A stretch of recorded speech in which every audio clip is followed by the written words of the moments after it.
प्रणाम। अजय भोजपुरी। साहित्य अकादमी के भाषा सम्मान मिलला के बाद हम बहुत सारा जानकारी जुटावे के कोशिश कैनी है। पहले से भी जब भाषा सम्मान भोजपुरी के 3 लोगन के मिल रहे तो कुछ समय पहले भी हम कुछ जानकारी जुटावे के कोशिश कैनी है, कैले रहनी है। ओकरा बारे में भी शेयर भी कैले रहनी। बाकिर जब अबही दू गो भोजपुरिया लोगन के सम्मान मिलल हटे तो एकरा बाद हमरा लागल हटे कि ये विषय पर तनी गंभीर रूप से हम चीजन के सोझा लेके आई, जौन बहुत लोग शायद ना जानत होई चाहे जानल जरूरी बा। ई 2-3 भाग में ई पूरा ई जौन कथा बा अकादमी के या भाषा सम्मान के कथा बा ई आई। तो शुरुआत ई आज पहला भाग है। साहित्य अकादमी के भोजपुरी संगे खेला भाषा सम्मान के नाव पर भोजपुरिया लोगन के भोजपुरी संगे खेला। तो आज भाग 1 हटे। आज साहित्य अकादमी के खेला पर बात हुई। 2019 के भाषा सम्मान में भोजपुरी भाषा शामिल बिया। जौना में संयुक्त रूप से भोजपुरी के 2 गो बेहतरीन साहित्यकार अनिल ओझा नीरज जी और डॉक्टर अशोक द्विवेदी जी के संयुक्त रूप से ही सम्मान मिलल है। कोरोना के वजह से पिछला 2 साल से सम्मान ना दिया रहल है, तो हो सकेला ये बैकलॉग के साहित्य अकादमी आगे दूर करे। 2018 में पिछला दियाई रहे, ओकरा बाद से 2021 में दियाई है। बाकी जो हमरा जानकारी मिलल हटे ये 2019 खातिर ही दियाई बा। तो आज ये पोस्ट में कुछ जरूरी बात अकादमी से जुड़ल बा, जौना पर भोजपुरी के साहित्यकार संस्था और भोजपुरी भाषा प्रेमी लोग के ध्यान देवे के जरूरत बाटे। आज के बहुत रुआ यदि भाषा खातिर लागल बानी तो ये चीजन के जानल बहुत जरूरी बा। पहला चीज, साहित्य अकादमी में भारत के संविधान में शामिल 22 गो भाषा, भारतीय भाषा के अलावा अंग्रेजी या राजस्थानी भाषा अकादमी सम्मान मिलेला। मतलब साहित्य अकादमी जौन बिया तो 22 गो जौन भारतीय संविधान में भारतीय भाषा शामिल बड़ी सो ओकनी के अलावा अंग्रेजी या राजस्थानी के भी सम्मान देले, यानी कि कुल 24 गो भाषा के सम्मान अकादमी की ओर से मिलेला, जौन में भोजपुरी नहीं खे। अकादमी पुरस्कार के अलावा यानी कि जो 24 गो भाषा के पुरस्कार दिया तटे ओकरा के अकादमी पुरस्कार कहल जाला। ओकरा अलावा साहित्य अकादमी हर साल 24 भाषा में, वही 24 भाषा में युवा पुरस्कार, अनुवाद पुरस्कार और बाल साहित्य पुरस्कार भी देले। यानी कि अकादमी के ओर से हर भाषा के हर साल कम से कम 4 लोगन के पुरस्कार मिलेला।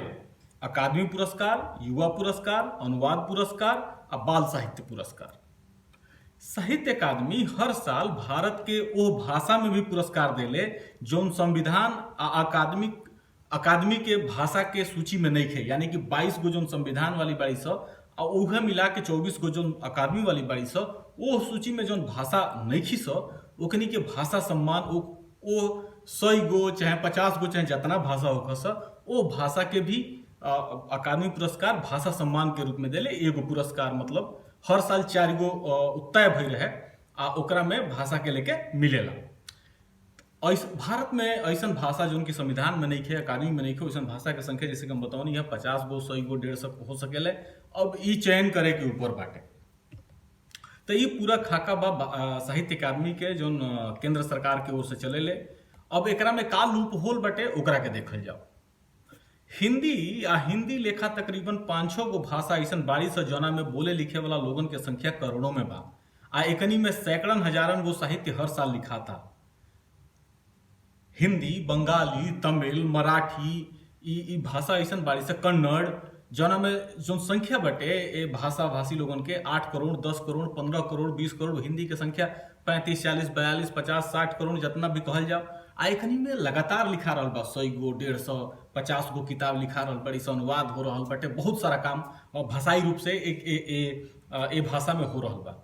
बाकी रोजू के यही 24 गो भाषा में मणिपुरी जैसन, संथाली, मणिपुरी, बोडो ऐसा भी भाषा बाड़ी सब जौन में मुश्किल से 5 गो, 7 गो, 4 गो, 3 गो, 2 गो किताब लिखा रहा बाड़ी सब।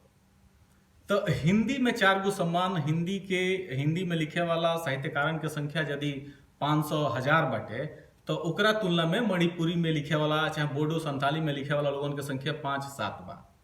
लेकिन जब सम्मान अकादमी की ओर से मिल रहा बाटे तो हिंदी के भी उतने ही सम्मान मिल रहा बा जितना मणिपुरी के मिल रहा बा। मने संख्या के कोनो संख्या के स्तर पर कोनो अकादमी कोनो तरह से ऐसा कुछ व्यवस्था नहीं कैले कि जौना में ज्यादा लिखा रहल बा ओकरा में संख्या मतलब कंपटीशन तगड़ा करे के नाव पर ऐसा ना करे के चाहिए कि मणिपुरी में 4 गो साहित्यकार 4 गो किताब लिख दिला, चारों लोगन के पुरस्कार मिल गए, आ हिंदी में 400 लिखले आ 400 में खाली 4 लोगन के मिलत हटे। तो ई कहीं से सही ना कहा, ई कंपटीशन के एगो अलग दुनिया लेके चल जाई। तो ई हम देखनी हटे कि मणिपुरी, बोडो, संथाली, कोंकणी एकनी में बहुत ज्यादा साहित्य नहीं लिखा। तो तुलना कौना से कही जाओ तो बंगाली से तुलना करी, तमिल से तुलना करी, कन्नड़ से तुलना करी, हिंदी से तुलना करी, मराठी से तुलना करी, तो ओ के तुलना में ये भाषा सब में बहुत कम साहित्य लिखा रहल बा। बाकी अकादमी जोन बिया एक के बराबर मतलब वह सम्मान दे रहल बिया। उदाहरण के तौर पर जैसे कि हिंदी में 500 किताब साल भर में आयल, अब मणिपुरी में 5 गो किताब आयल, तो वो दोनों के 4-4 गो पुरस्कार मिली। दूसर का, जब राजस्थानी जो उनकी संविधान के भाषा नहीं खे, खाली बोले या लिखाए वाला के वजह से राजस्थानी अकादमी में शामिल बिया, तो भोजपुरी कहे नहीं खे? ये एगो सवाल भोजपुरिया लोगन के पूछे के चाही, एकरा खातिर कोशिश होके के चाहिए। आखिर भोजपुरी के कौना आधार पर अकादमी से छांटल गई बाटे? कोनो तो वजह हुई। संविधान के लेके बहुत सारा बवाल बा, मसला बा, बहुत सारा चीज बदले के पड़ी। बाकी अकादमी में शामिल करे खातिर आखिर का समस्या बाटे कि भोजपुरी के शामिल नहीं के कई जात, जबकि राजस्थानी जो उनके संविधान में नहीं खे वो अकादमी के भाषा बिया। तीसर का बात, भाषा सम्मान में भोजपुरी भाषा के छोड़ के बाकी जो 100 गो 50 गो भाषा बाड़ी स ओकनी के भी मय के संख्या मिला के देखल जा यदि, तो भोजपुरी के बोले वाला लोगन के जितना संख्या बटे, भोजपुरी में जितना साहित्य लिखा रहल बटे, ओकरा तुलना में बाकी जोन भाषा बाड़ी स जोन की नॉन एकाडमिक, नॉन संवैधानिक बड़ी स, माने अकादमी में भी नहीं खे, संविधान में नहीं खे, वैसन भाषा के अगर तुलना भोजपुरी संगे कल जाओ तो भोजपुरिया लोगन के संख्या बहुत ज्यादा बटे, साहित्य के भी भोजपुरी में संख्या बहुत ज्यादा बटे।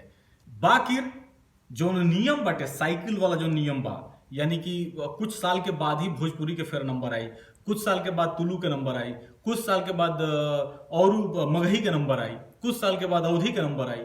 तो ऐसन जो समस्या बटे ओकरा में भी कोनो उपाय उन लोग के अकादमी के तरफ से होखे के चाहिए कि जौना भाषा में ज्यादा साहित्य लिखा रहल बटे ओकरा के रोस्टर में, चाहे साइक्लिक जोन लाइफ साइकिल बटे ओकरा में ना घुमाई के ओकुल भाषा के हर साल प्रायोरिटी रिजर्व रखल जाओ, जैसे कि बाकी 24 के राखल गई बटे। तो ई जरूरी बटे, कहे से कि भोजपुरी लेखा भाषा जोन चाहे भोजपुरी होके चाहे और भी जोन भी भाषा होके जो उनकी संख्या ज्यादा बटे ओकनी के कम से कम फिक्स रखल जाओ, और जो वेरिएंस बाड़ी से जो छोटे छोटे भाषा बाड़ी से जो में काम कम होता ओकरा के वेरिएंस में रखल जाओ। तो ई एगो चीज बहुत जरूरी बटे, ई लूप होल देखे के थी बटे। एगो और खेला अकादमी में भइल बटे जो उनकी हम चाहब कि वो चीज के ध्यान दिहल जाए। भाषा सम्मान में शुरुआती समय में 4 गो नॉन अकादमिक नॉन संवैधानिक भाषा रही स, यानी कि 4 गो ओ भाषा के अकादमी के तरफ से सम्मान मिली जौन की संविधान में नहीं खे, अकादमी में नहीं खे। ये 4 गो के तय भई रहे, ठीक। बाकी 4-5 साल बाद ओकरा के घटा के 2 गो को दिहल गई। ओ 2 गो में कालजयी और मध्यकालीन साहित्य के नाव पर सम्मान दिया लगल। अब कालजयी मध्यकालीन साहित्य के संगे एक और चीज बटे कि कालजयी और मध्यकालीन साहित्य भी वही भाषा में लिखाइल बड़ी सो जौन की 24 गो बड़ी सो, यानी कि हिंदी, तमिल, बंगाली, मराठी जौन भाषा बड़ी सो वही में कालजयी और मध्यकालीन साहित्य के भी किताब लिखा रहल बड़ी सो, और ओकनी के बराबर 2 गो सम्मान लेके जा रहल बड़ी सो। यानी कि नॉन अकादमिक नॉन संवैधानिक जौन 24 गो भाषा रहली सो, 24 गो से अलावा जौन भाषा रहली सो ओकनी के भाषा सम्मान के नाम पर मिले वाला 4 गो पुरस्कार के घटा के 2 गो कर दिहल गई। आखिर अकादमी कहे ना कालजयी या मध्यकालीन के जौना के भाषा से कोनो कनेक्शन नहीं है, वो तो एगो अलगे दुनिया बाटे, तो ओकरा खातिर एगो अलग से सम्मान करे। बाकी ओकरा के भी भाषा सम्मान में ले आके यदि कदलस एकरा से 2 गो सम्मान जो नॉन अकादमिक नॉन संवैधानिक भाषा के मिले के चाहिए वो 2 गो घट गई।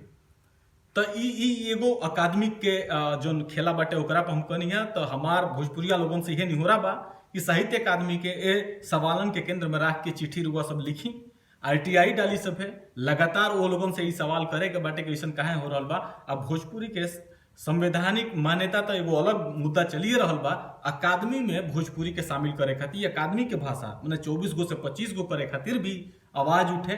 आई ई काम भोजपुरिया साहित्यकार लोगन के भी करे के जरूरत बटे। भोजपुरी की जो संस्था बाड़ी से ओकनी के करे के जरूरत बटे। आ भोजपुरी भाषा प्रेमी लोगन के भी चाही कि ई काम होखे। तो ई अकादमी के खेला रहलटे।